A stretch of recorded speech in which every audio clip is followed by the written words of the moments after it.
Justice ناصر الملک کی سربراہی میں سپریم کورٹ کے 7 رکنی بینچ نے NRO کے بارے میں عدالتی فیصلے پر عمل درآمد سے متعلق از خود نوٹس پر حکم دیتے ہوئے کہا کہ وزیر اعظم آئندہ سماعت پر خود عدالت میں پیش ہوں اور بتائیں کہ انہوں نے کیوں جان بوجھ کر عدالتی فیصلے پر عمل نہیں کیا، اس لیے کیوں نہ ان کے خلاف توہین عدالت کی کارروائی کی جائے۔ اس عدالتی فیصلے کے بارے میں سپریم کورٹ بار ایسوسی ایشن کے سابق صدر قاضی انور کا کہنا تھا کہ وزیر اعظم کو اظہار وجوہ کا نوٹس ملنا اس بات کی غمازی کرتا ہے کہ قانون سب کے لیے برابر ہے۔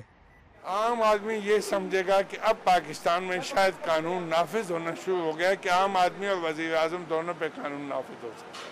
کیونکہ 16 دسمبر 2009 کے بعد عام لوگ یہی سمجھتے تھے کہ قانون چھوٹے لوگوں کے لیے، قانون یہاں چپراسی کے لیے، کلرک کے لیے، تھانے دار کے لیے۔ سابق وزیر قانون افتخار گیلانی کا کہنا تھا کہ وزیر اعظم کو اپنے عہدے سے مستعفی ہو کر عدالتی کارروائی کا سامنا کرنا چاہیے۔ میں تو امپلیکیشن یہ سمجھتا ہوں کہ ایک مہذب قوم کے ہوتے ہوئے ناطے پرائم منسٹر شوڈ ریزائن، کیونکہ جب انویسٹیگیشن شروع ہوتی ہے نا کسی منسٹر کے خلاف، دنیا میں فرانس میں ریسنٹلی ہوئی تھی، منسٹر ریزائن کر دیا کہ جب تک انویسٹیگیشن کمپلیٹ نہیں ہوتی۔ لاہور ہائی کورٹ کے سابق جج اور سابق وفاقی وزیر ڈاکٹر خالد رانجھا کا کہنا ہے کہ چونکہ توہین عدالت کے قانون میں ترمیم ہو چکی ہے، اس لیے وزیر اعظم کے پاس عدالت عظمیٰ میں پیش ہونے کے علاوہ اور کوئی راستہ نہیں ہے۔ یہ لاء میں ترمیم آئی تھی 98 میں جب جھگڑا تھا بٹوین دا چیف جسٹس اور میاں نواز شریف صاحب ایز وزیر اعظم،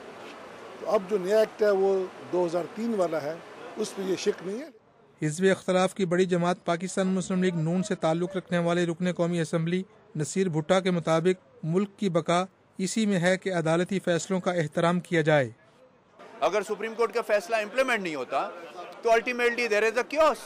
سو there is a state within state. اگر یہ پالیسی ہوگی to be a state within state, تو پھر سپریم کورٹ اپنی اتھارٹی جو ہے اس کو امپلیمنٹ کروائے گا، اس میں خواہ آرٹیکل 190 انووک کرنا پڑے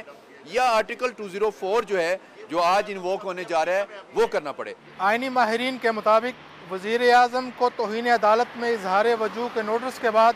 ان خدشات کو تقویت ملے گی کہ اختیارات کی تقسیم میں ایگزیکٹو اور عدلیہ کے درمیان تناؤ بدستور موجود ہے۔ شہزاد ملک، BBC، اسلام آباد۔